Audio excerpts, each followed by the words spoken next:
this? What immediately follows after that? I'm sorry, where are we again? Luke 16, 9, and then going forward. Okay. Well, 10, 11, 12, 13. So, yeah.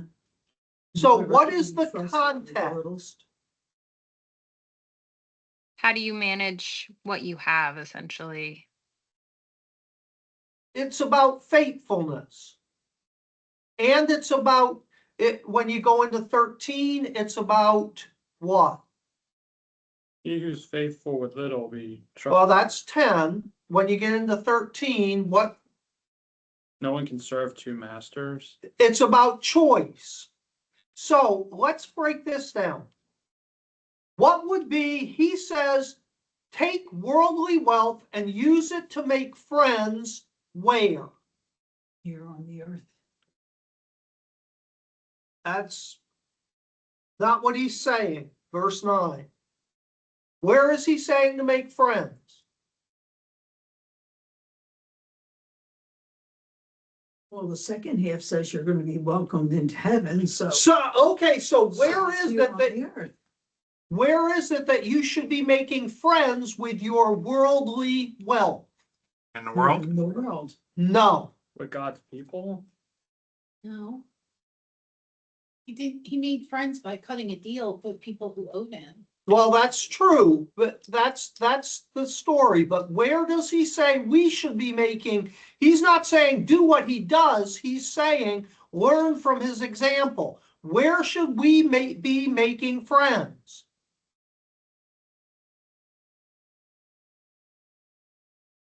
Where or with who or with whom? Or with whom? Godly people. That's what I said. Yeah. Not exactly. That's not it either. Because it's right there. How does that verse end? Eternal dwellings. In heaven? So that you will be welcomed into eternal dwellings.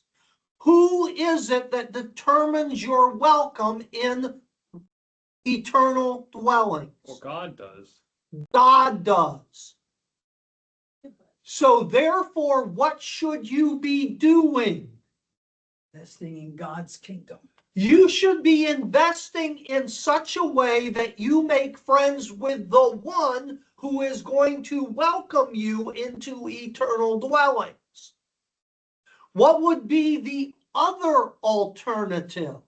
But it says gain friends for yourself. Yeah, but it's sort of the opposite of the prodigal son. I mean, he spent his wealth on. And that's what I'm asking now. What Yeah. would be the opposite of of using your worldly wealth to gain friendship with those who are determining eternal dwellings? But I don't understand how that correlates to him saying you'll gain friends for yourselves, so that when it is gone, your wealth is gone, you get to come into heaven. It doesn't say your friends will, so it doesn't matter if they're worldly. Shouldn't you be representing God even in? This is about investing your money to make friends. And where, if you weren't investing your money, use the word invest rather than, if you weren't investing your money to make friends of heaven, where would you invest it? In yourself. Or Spreading the gospel? in this world? Well, if I'm investing in the gospel, who am I making friends with? God. God. Is that The kind of like, opposite of, But isn't the money that goes? go ahead, Joy. is that kind of like where your treasure is there, your heart will be also where you want to? Yeah, it's saying the same thing differently. Yeah. If Okay. I'm not investing in making friends with God, I'm making friends with this world. So I have a choice. All of us have a certain amount of resources. What resources do we have?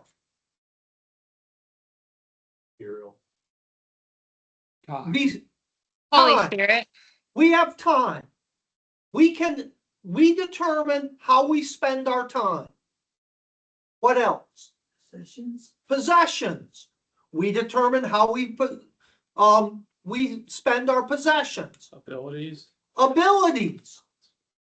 We have abilities. We invest them however we choose to do so. But the Hebrew has it as, it says, and I to you say, for yourselves make friends by the wealth of unrighteousness, that when it fails, they may receive you into the eternal dwelling. Exactly. That sounds the opposite. Yeah. of what you're No, saying. it's not. Sounds like why Paul asked the question to start with. It's saying, when does worldly wealth fail? When you die, When you die. So let me add a fourth thing. You've talked about time, possessions, Abilities. abilities. Let me give you a fourth one, passion. We only have so much passion. You can only be passionate about so many things, right? Which is why it says where your heart is, where your treasure is, your heart will be.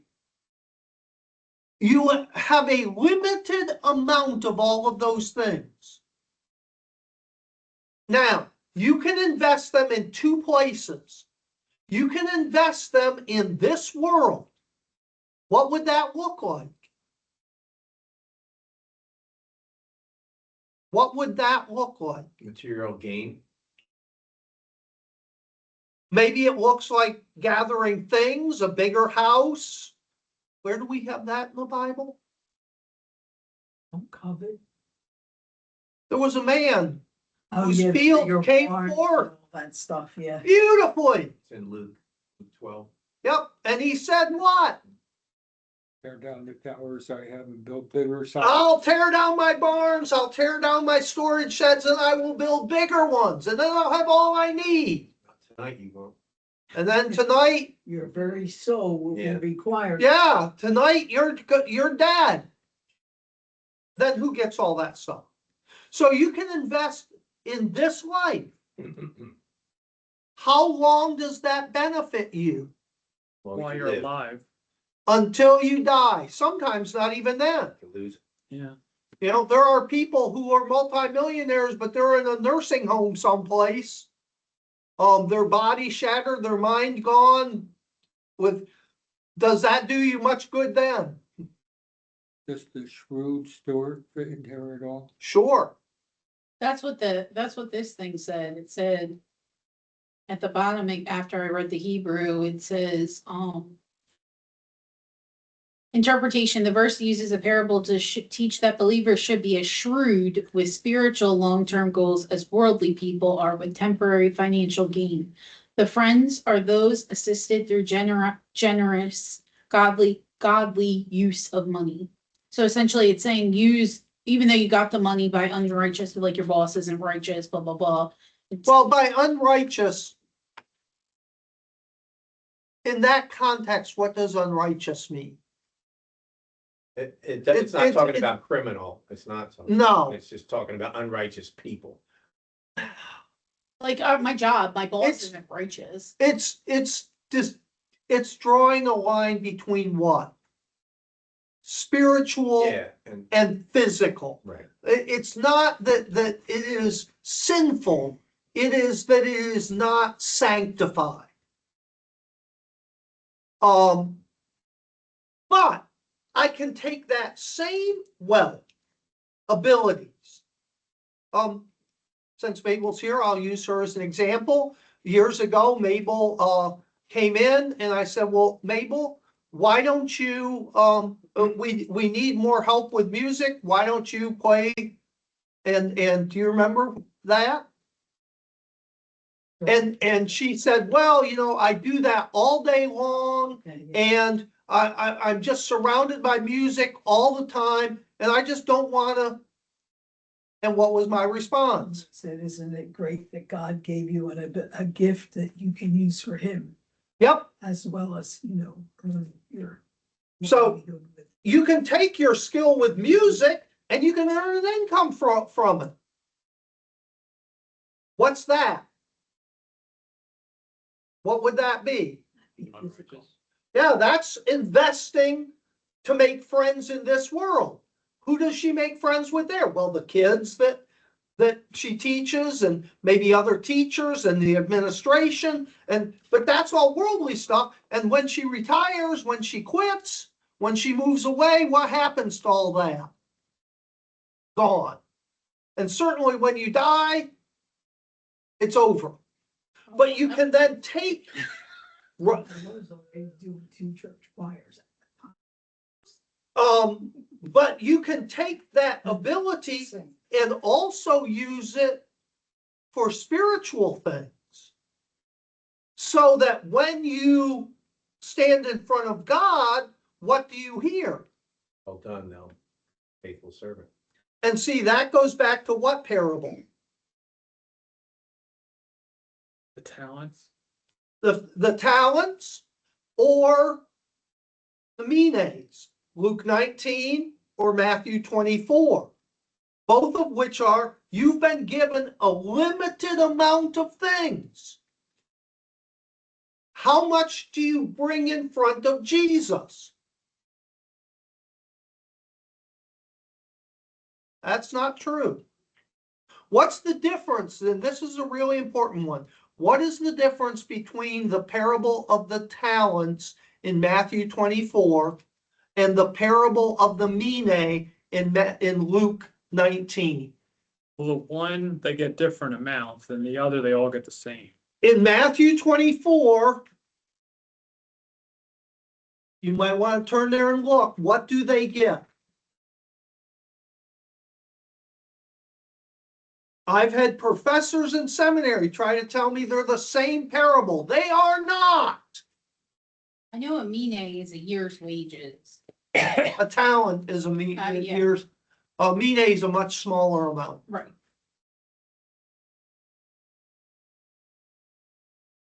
Sure it's 24. 25. I'm sorry, I'm gonna 25, say, the yeah, beginning of that 25. 24's got a lot in there.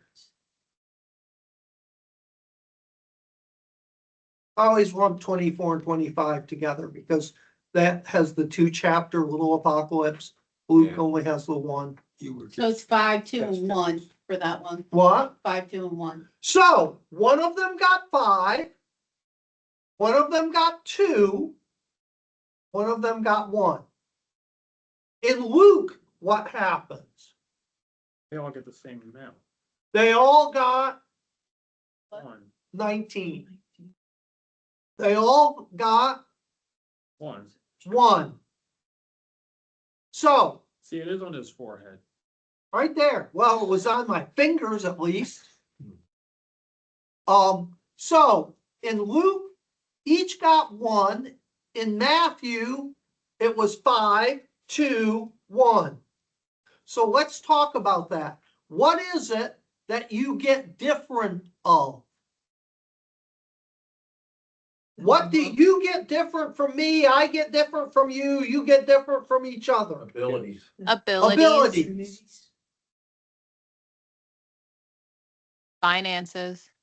Resources. Do we all have the same amount of resources? No. No. Time. Maybe somebody could give $100,000 and not think twice about it. Somebody else may struggle to give $10. Right? Yeah. It's different. There's at least one more. Time.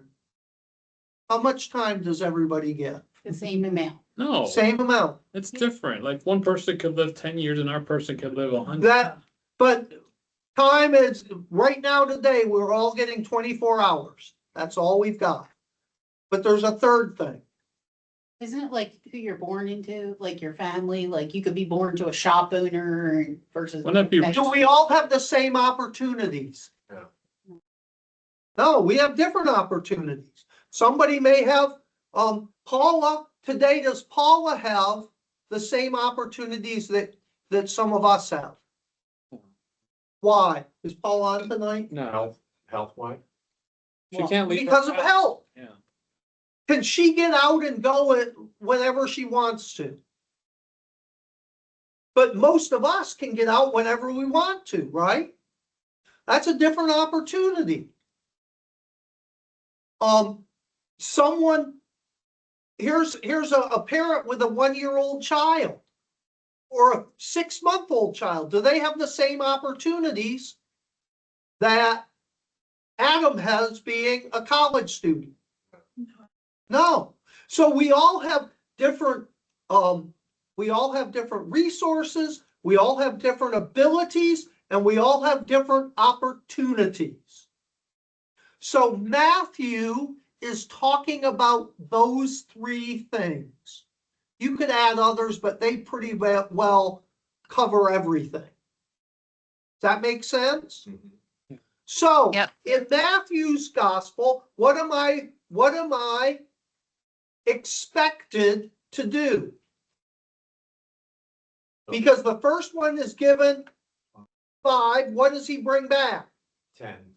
Another 5. So you're supposed to double. The second one is given, 2, and what does he bring back? 2. Another 2. What is the response of the master to those 2? Well done. And it, Identical. They both get the exact same response. Well done, good and faithful servant. You have been faithful in little. I will now give you much.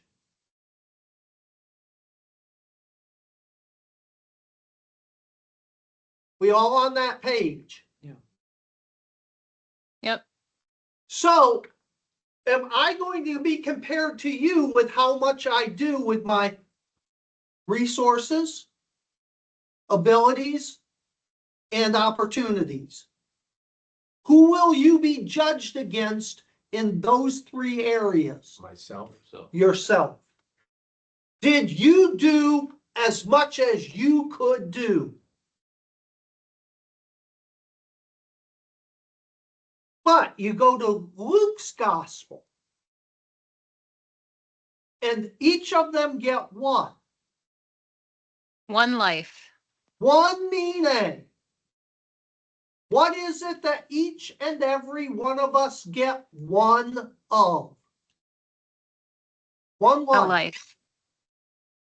Nobody gets 2, nobody gets 3, there's no 5, everyone has 1 life. That life may be longer or shorter, but there's only 1 of them. What is the rewards in this parable? He doubles it. Well, some people got, if they There have were 3 people. Number 1 Yeah, 10 times, gets 10. He started with 1, right, he turned it into 10. but he gets 10 cities. What does he get? He gets a different, thank you. First of all, he gets a commendation. He gets, well done, good and faithful servant. And he gets a higher reward. He gets Penny. 10 cities. The second person, what did they get? He got 5, but he didn't even get a good job. He should. Yeah, he got 5 times. He was given 1, he turns back 5.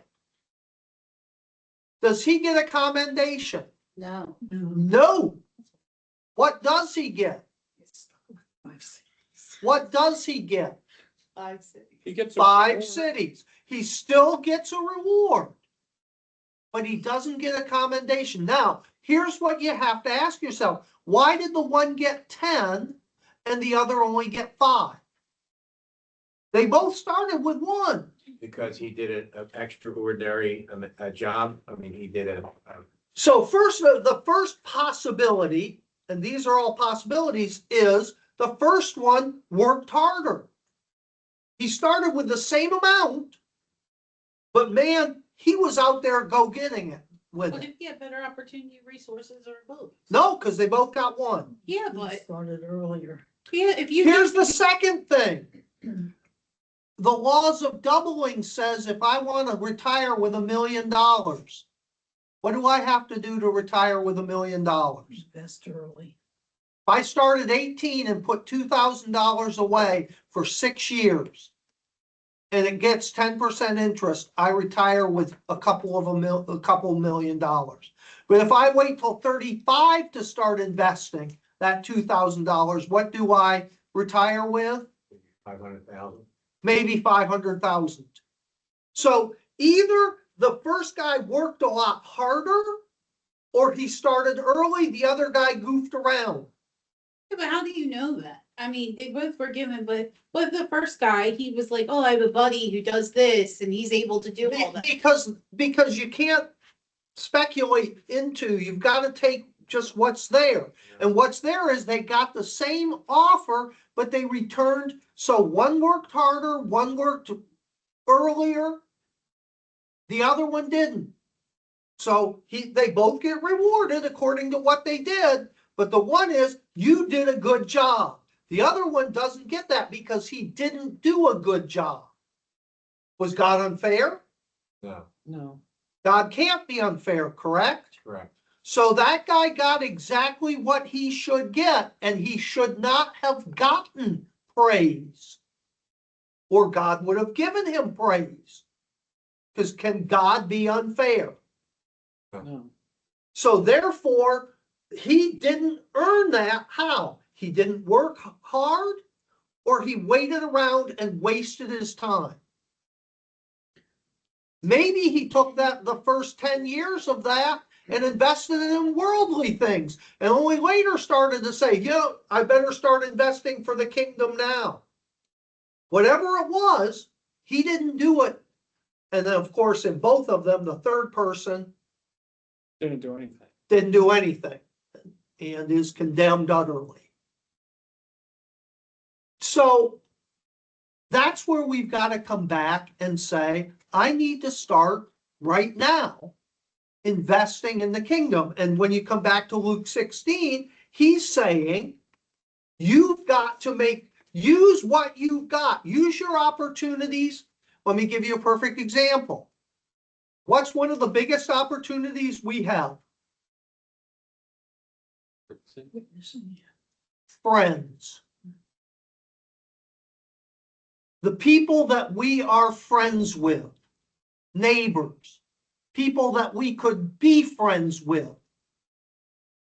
There is two things that we can do with those friends. What are the two things? Are you talking in the spiritual sense, like giving them the gospel? We can have a purely secular relationship with them and just benefit their friendship. And maybe we're helpful to them and we're kind to them and we show them love. But that's as far as it goes. Why would we do that? Helps us. Because it can be very uncomfortable to go beyond that, because that might ruin the friendship. Or I can see all of my friendships as a way to really push the gospel into their lives. Who am I making friends with? God, by using my friendships to try to win them to Christ? Or my neighbors by keeping God out of it and making them comfortable?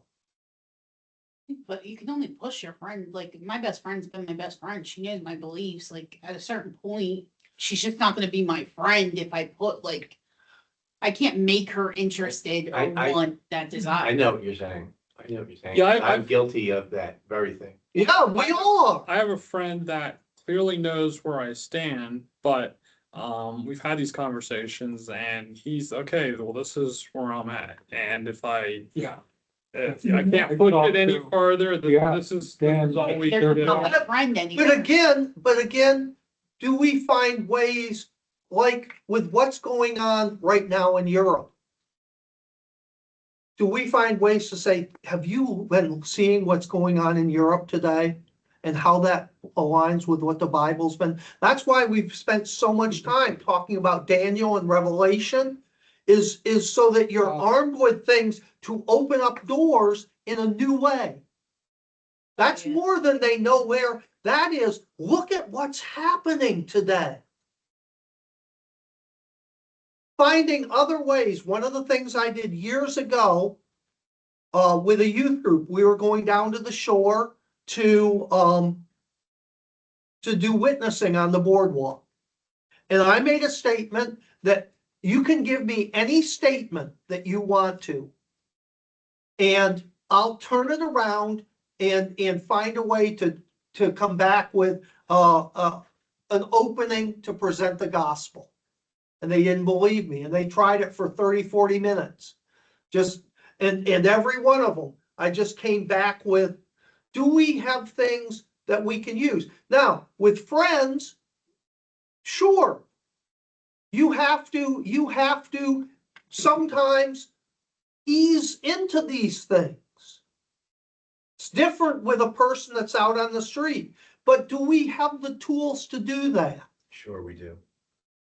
Have we so filled our lives with the scripture that we can use that to open up doors, build bridges, not for my own friendship, but for the gospel's sake?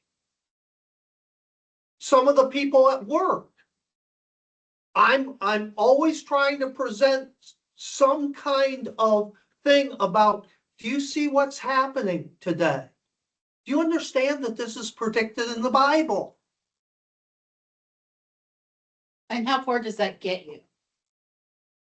Sometimes nowhere, sometimes over time, I see people moving toward, yeah, first time you said that, I thought that was really, but you're right, I'm seeing more and more. And either way, it's there for them to check it out. Yep. It's presented to them. I think you're absolutely right, and Yeah. I think some of the people in here might be thinking, I have to give them the gospel every time I talk to them.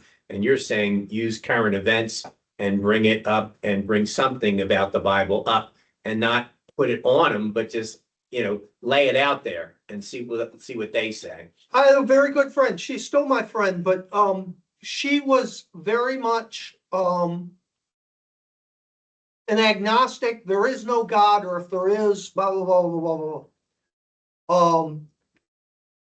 And then we were at work one day, and this was years ago when I was working at the county complex at over in what is it? County House. Shady Lane. Yeah, at Shady Lane, County House Road, I think it's Yeah. on. And a girl came in who was pregnant. She was about 5 months pregnant. She came rushing in, just, distraught, and said, I'm spotting. The doctor's terrified. I need to leave right now. And she was, just go. We'll be praying for you. I could have just let that go. You stop and pray for her right there. But after she left, I turned to her and I said, wait a minute. Why would you pray? You say there is no God, yet your immediate response was, I'll pray. You know deep in your heart there is a God.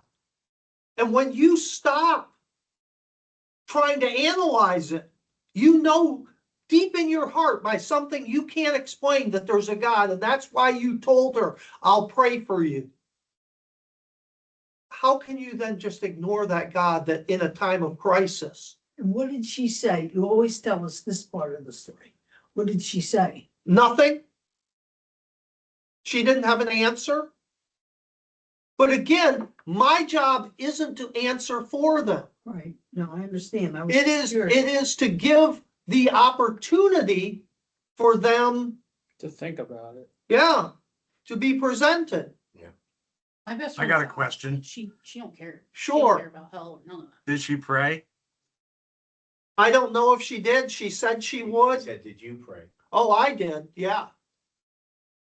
And she had a perfectly healthy pregnancy and had a healthy child.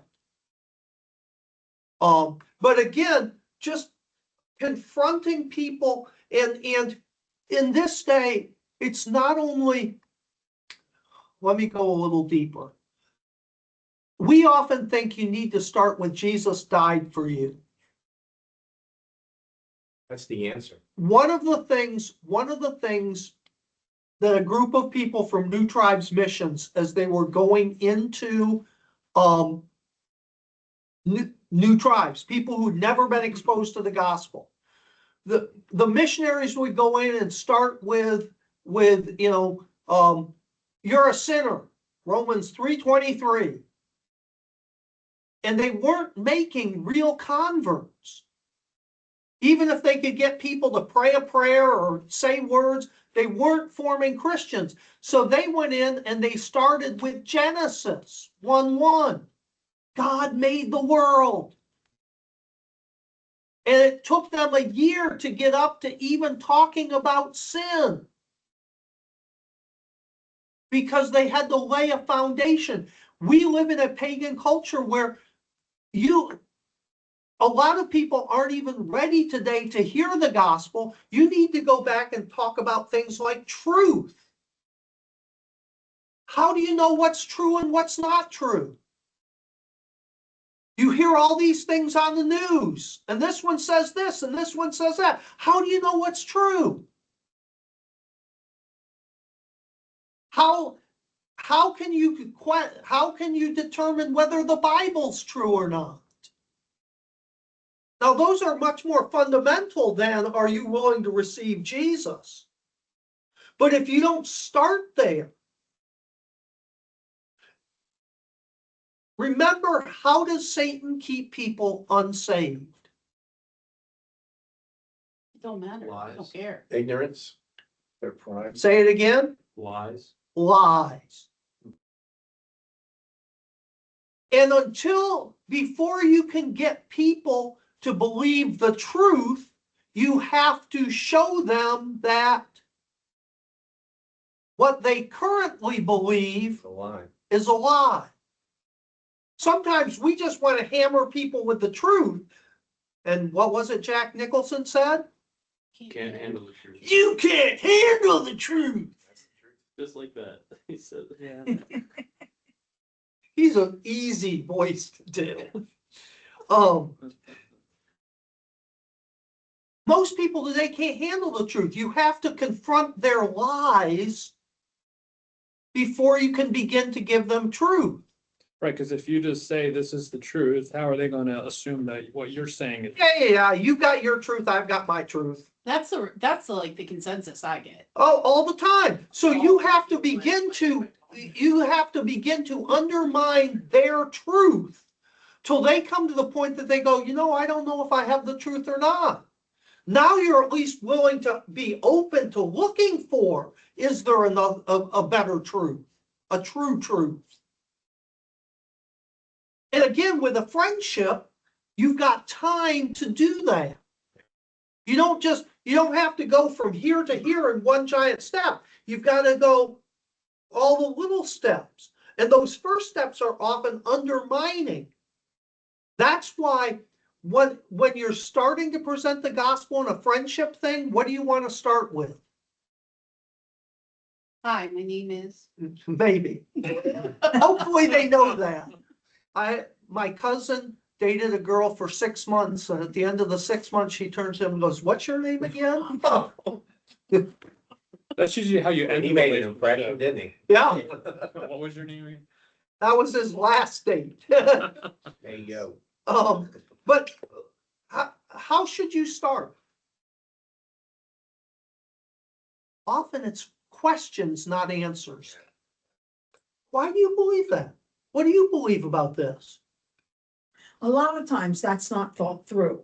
In my class, the last 2-3 weeks now, we've had a bit of an ongoing question about the Bible. And one of my students has made the comment that science has proved that things in the Bible aren't all true. And so this past Sunday, I said, "You've been saying that. Could you give me an example of one of them?" And she looked at me and said, "Well, why would you ask me that?" "I don't know." I said, "Well, you're making a pretty bold statement. It would be important to know what Yeah. parts of the Bible aren't true so that we could look at them." And so I challenged her to come in next week with one. Yeah, I think it's coming from home. I don't, Yeah, probably. But she's given no thought to what any of those truths might be. I've said, "You said there are several. What's just one? Name one. Just give me one." And I she feel could like not people give me one. She was. That's the very point announced. people shut down. Like if you try and and this is But more. then at least you made them think that, hey, why am I thinking parts of it, aren't right? So they're The just Bible has- blindly trusting this Yeah. lie. And Yeah, remember what exactly. Paul says What to Adam the said in the Corinthians. Beginning, it's just Look at lies. See? Corinthians, First Corinthians. Um. uh,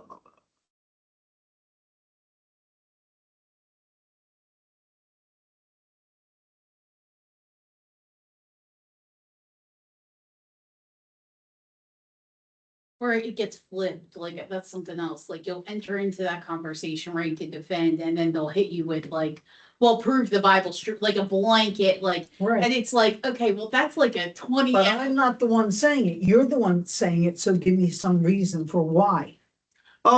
First Corinthians 3:6.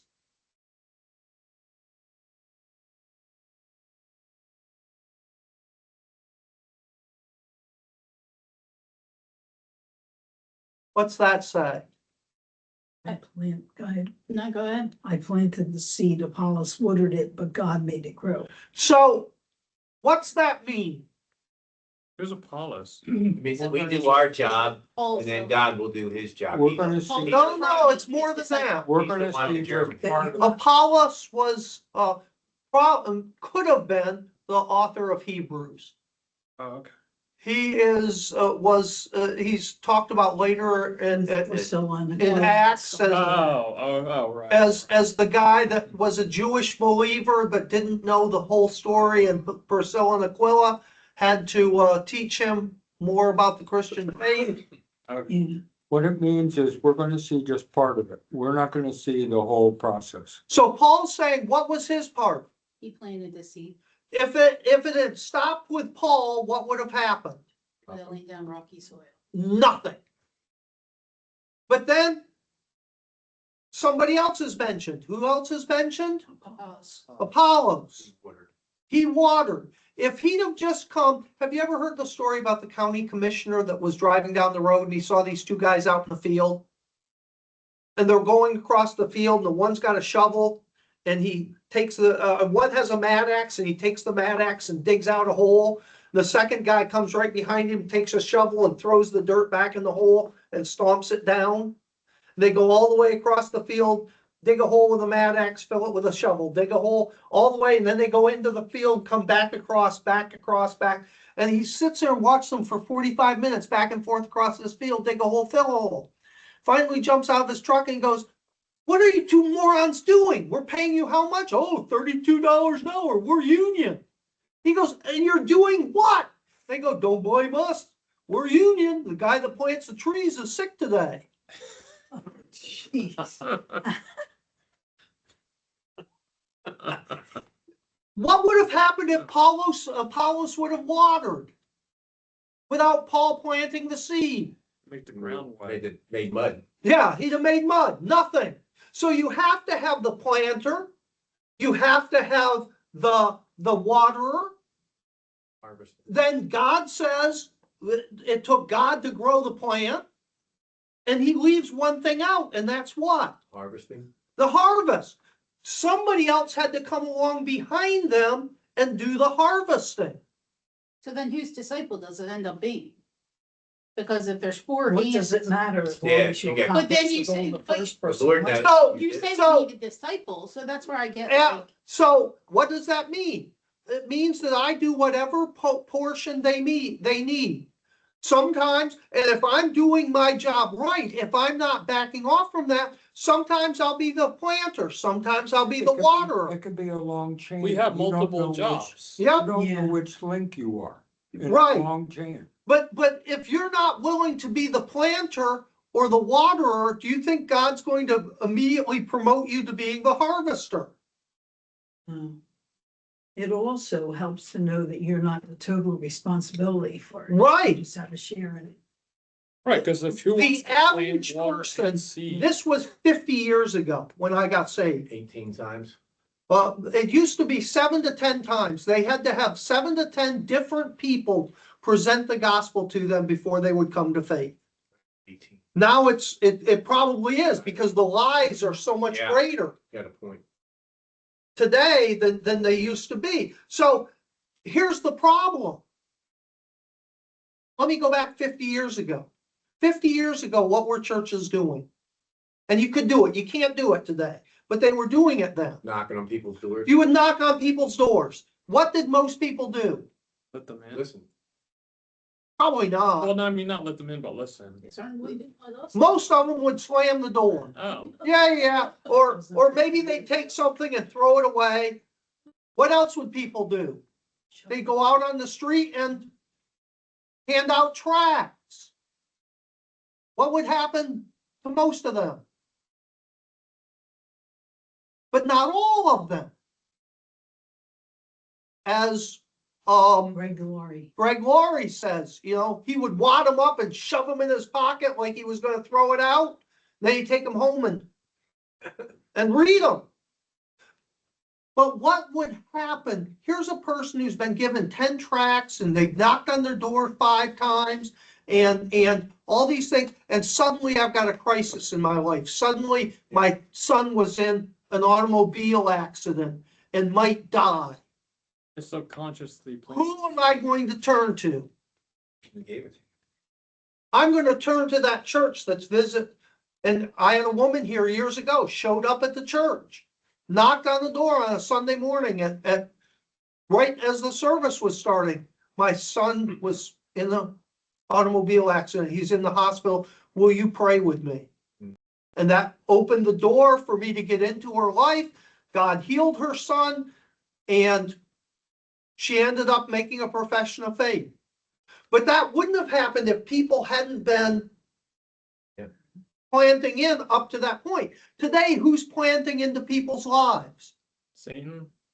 Well, I think multiple people. There's that guy in California. He's like real thugged out. But who's the ones that are planting into most people's lives today? The other things. Psychics? Yeah. How many ads are there and commercials and hits up for psychics and tarot card readers and psychiatrists? Everybody's told, oh, if you've got a problem, where do you have to turn? therapist. To a therapist.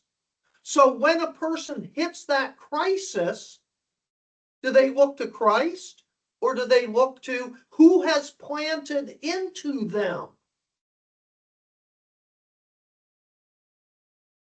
Do you see that? Absolutely. Two guys, when I got saved around 1979. And I told everybody the gospel because I was like, this is incredible. And I thought I was missing it the whole time. And I told everybody, all kind of people, I didn't care who.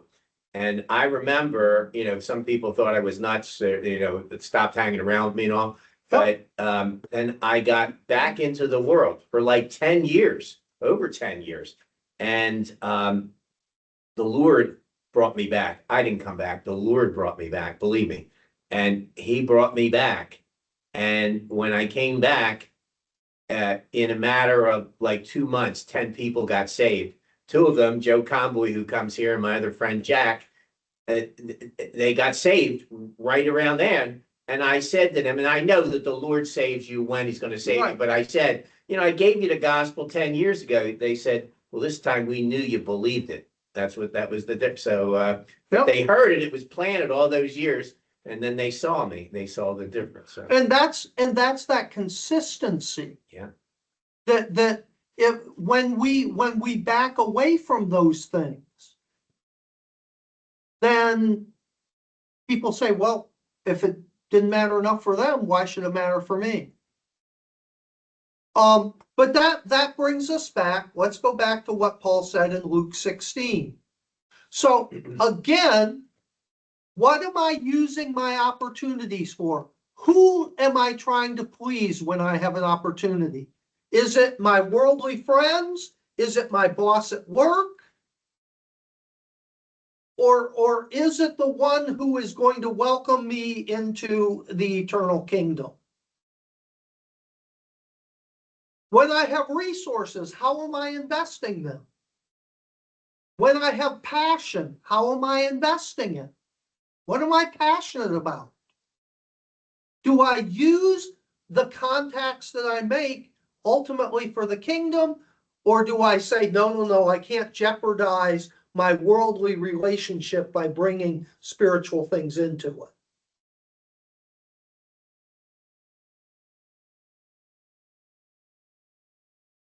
And what he's saying is invest all of those things.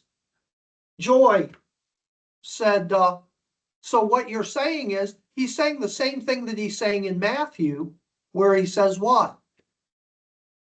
What's he saying?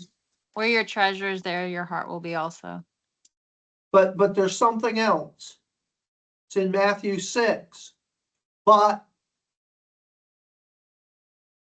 Seek first the kingdom. seek first the kingdom, his kingdom and his righteousness, And all these things will be added and unto all you. the other. So he's saying, take what you've got and invest it for the kingdom's sake.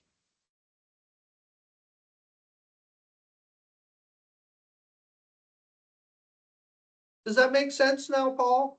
Yeah, I mean, when I first read it, it felt like God's asking me to spend money to get friends, and I'm like, that doesn't sound. I'll be your friend, Paul.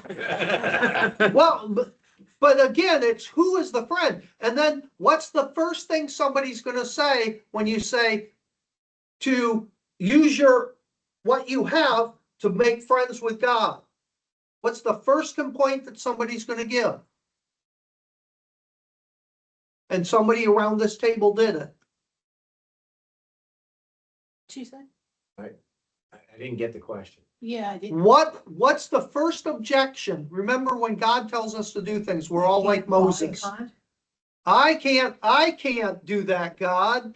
I don't have the right accent. We all make excuses. What's the first excuse we're going to make when we say invest what you have to make friends with God? And somebody around this table made that excuse right away. I don't have enough. I don't have anything. What I have is insignificant. Yeah, that's me. Yeah. I feel I knew it was you. I said he's picking on do you. that every day. And some people were talking about the same So thing. what's the next verse after 9? Whoever can be trusted with very little can also be trusted with very much. So what's God's response to that excuse? It doesn't matter how much you have. If you've got this much, how much do you need to use? All of it. All That of it, much. a little much. If you got this much, how much do you use? That much. And see, that goes back to the Matthew 25, 24 and 25 parable of the talents. The one who has That much.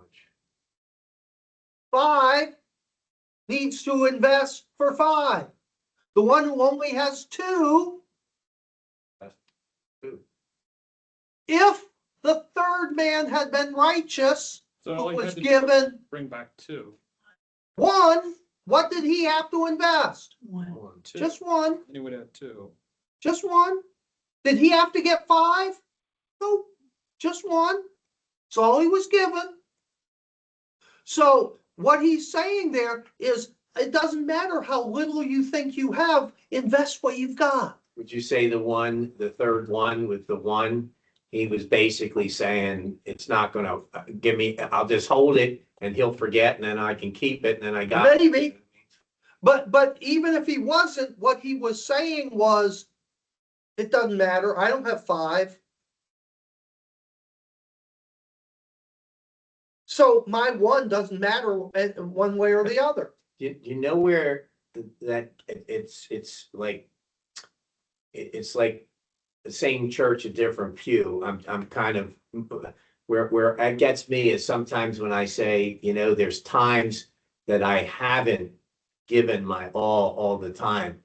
And oh man, I wasted that time and now I'm not gonna be, and like, why do it? You know what I mean? Like, Yep. and which I shouldn't be looking at, but sometimes I'll do that, and And again, is that a unique perspective? probably not. No. What's the Bible say? There has Nothing been. no Nothing new under the sun. temptation Given to man. seized you except what is Comment. common to man. Every temptation, Satan only has so many temptations, and he keeps using them. Why? Does it work? Because they work. And see, that's why when it says in Luke 16, it goes right into, there's the first excuse for everybody. I don't matter. I'm not Billy Graham. I know lots of pastors. We've got what, a dozen or 2, 4, 6, 6 there, 2, 4, 6, 7. We got 13 of us here. I know a lot of pastors. Oh, just 13 people. That doesn't matter. Yeah, there was only 12 disciples, so. Yeah, Jesus changed the world with 12. Yeah. It only And I takes, had a friend that said, when I preach at church, which he got to do once in a while because he was an assistant pastor, and I'm speaking in front of the 600 or 700 people in the church, man, I put a lot of preparation into that message.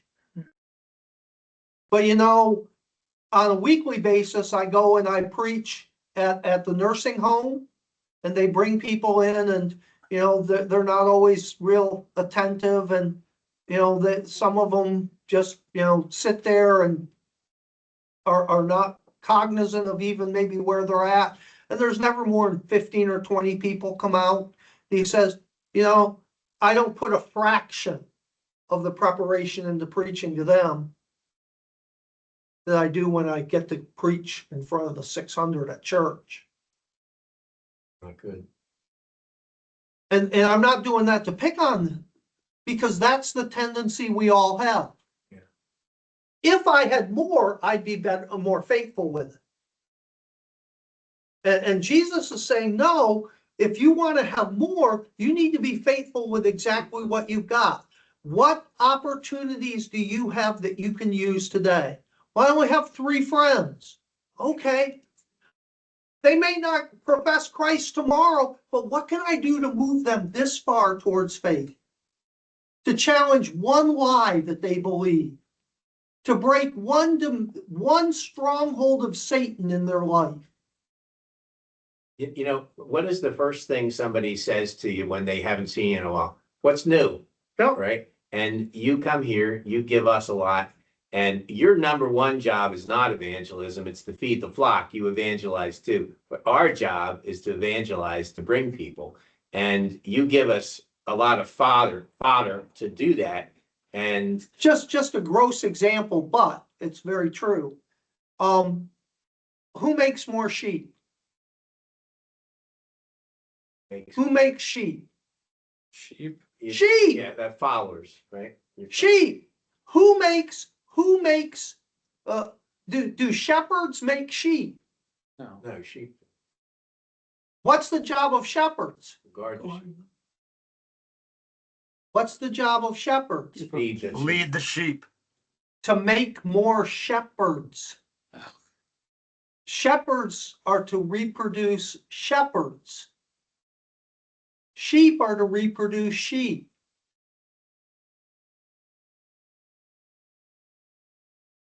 That's where we have to really give you a perfect example. What happens when Paul goes into Athens? Specifically in what? He gives the gospel and Yep. creates. Acts 17, what happens as a result of it? Oh, he's Preaches. amongst all the intellectuals. A few people believe, Let's get mad at him. and most of them get mad at him, And he gets beat up. and there's no great church planted in Ephesus, in Athens. Right. What happens when he goes into Thessalonica? Because they're both Greek cities. What happens when he goes in there? That when a lot of people got saved. Massive revival, so big that it reaches an area as large as Pennsylvania and New Jersey without television or radio or anything like that. What was the difference? Was it a different gospel that he preached in Athens No. than Thessalonica? Was it that Paul was more faithful in Thessalonica than he was in Athens? Say God Prepared the hearts of those people. What was the difference? Perception. The heart of the people. If you look at 1 Thessalonians 1, what does it say? They received the message. You received the message. Says that back in Acts 17 too. Yeah. And the message rang out from you. Wasn't Paul's preaching that started all that power in Thessalonica. It was the people taking what Paul said to them and them saying it. Them going out with do you know what Paul said today? And he was only there 3 weeks. That's it. They didn't have a 3-year training session like the apostles did. They got 3 weeks of gospel. But Athens was intellectuals that were full of themselves, So was Thessalonica. was it? Yeah, they were all Greek cities. No, but. they Yeah, but were- Athens was like, he's right, like it was scholarly based. It It was was a lot, Athens. it's like going to It was a Harvard. city full of normal people. Yeah, Uh, blue collar, it was a lot more blue collar. not really. Athens prided itself on being intellectuals that were above all the rest of the world, no matter where you went there. So yeah, it may have been the difference between New York and Los Angeles, or Los Angeles and San Francisco, but they all thought they were the hoi polloi of the world. Yeah, it said they Really? sat in the marketplace and would just talk with philosophers Yep, every day. Definitely a white toga crowd, not a. yeah. Yeah.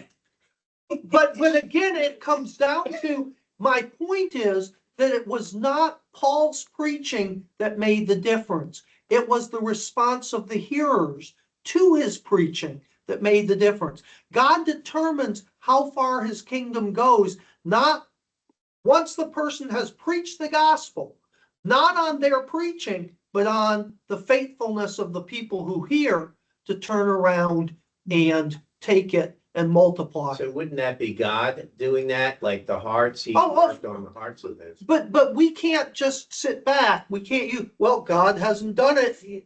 No. They didn't say anything about, yeah, God did this, but he did it True. in you. So that comes down to that investment again. Do I take what God has given me and do I use it to the best that I can? And if it's only this much, again, we're in a marathon, not a sprint. This isn't what can I do in 10 days.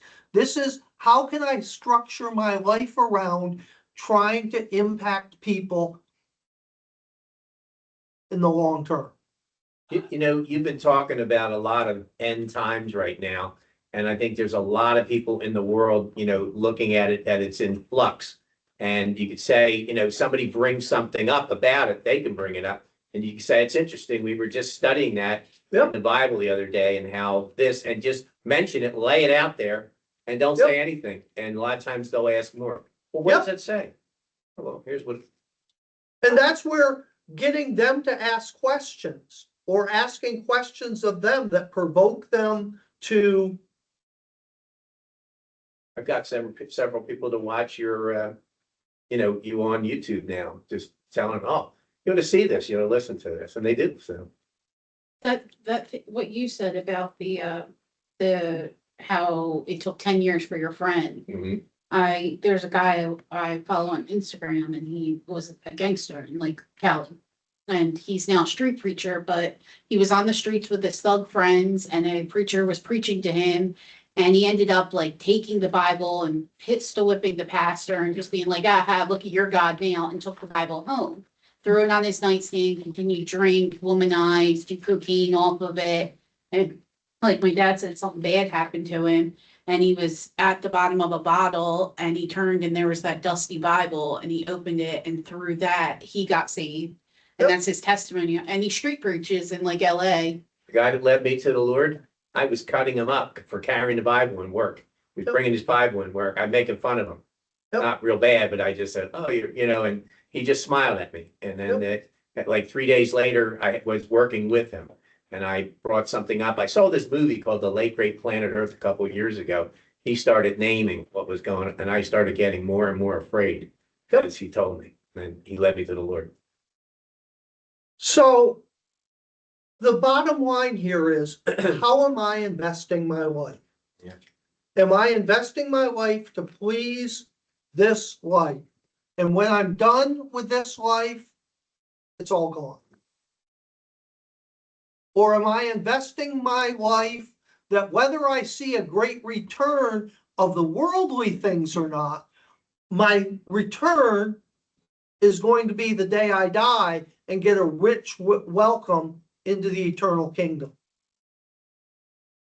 You know, that song, oh God, it hurts so much. Ray Boltz, and just saying his name hurts so bad. But that song that he used to sing and how somebody could sing songs like that and then turn like he did, oh, it's tragic. But what's the song? Thank you. Dreamed I went to heaven. You were there with me. We walked upon the streets of gold beside the crystal sea. Heard the angels singing, then someone called your name. Turned and saw a young man. He was smiling as he came. He said, friend, you may not know me now, but let me tell you when.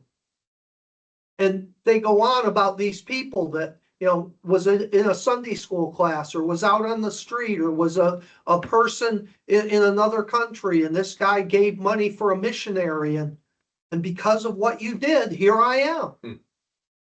I'll give you one last story. I know we've gone, but Josh McDowell tells the story that everywhere in the world he went, he would talk with, you know, he would speak all over the world and he would talk with Christian leaders in foreign countries all around the world. And he would say to them all the time, he'd say, well, how did you come to Christ? And he said, person after person, not everyone, obviously, but on everywhere he went, at least one person would say, you know, it's the weirdest story. I was in Buenos Aires and I was walking down the street and this little guy came running up to me and shoved a tract in my hand and said, you need to come to Jesus, and ran off. I am not suggesting that's the best way in the world to witness.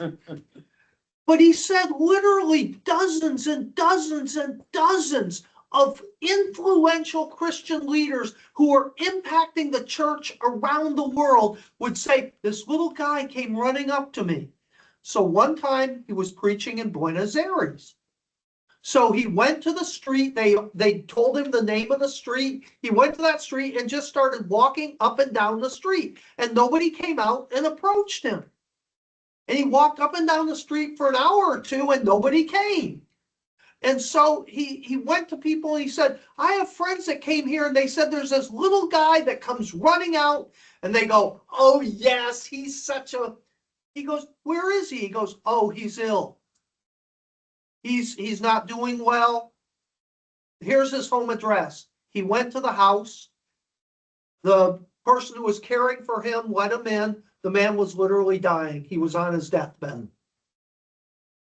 And Josh McDowell went into him and he said, I'm here because I was told about you. And he goes, who told you about me? And he said, well, Christian leaders all around the world, Christian leaders in China, Christian leaders in Europe, Christian leaders in Africa, Christian leaders in North America, Christian leaders are literally around the world. Talk about how you came to Christ. They came to Christ because you ran out and shoved a tract in their hand and told them they needed Jesus. He said the man started bawling. And he said, I did that my whole life and now I'm bedridden and can't do it. He said, but I never led anyone to Christ. I never impacted anyone my whole life. And I wanted to give up so many times because I never made any impact at all. And here he was impacting churches all the way around the world. Amazing. So again, you never know what your little is going to do. And I'm sure, how many of his neighbors thought he was an idiot? All of them. A lot of them at least. But again, who did he make friends with his ability? Did he have great ability? No. Did he have unlimited resources? Was he on TV, the radio? Did he have money? But he took the little that he had and he made friends Maxed it out. with the one who could give him an eternal welcome. Does that make sense? Yeah. God bless. Have a great week. Good night. Thank you. Have a good night. Take care. Good night, Pray for me everybody. tomorrow. It's supposed to be raining in the morning. Oh, I hate winter rain. No.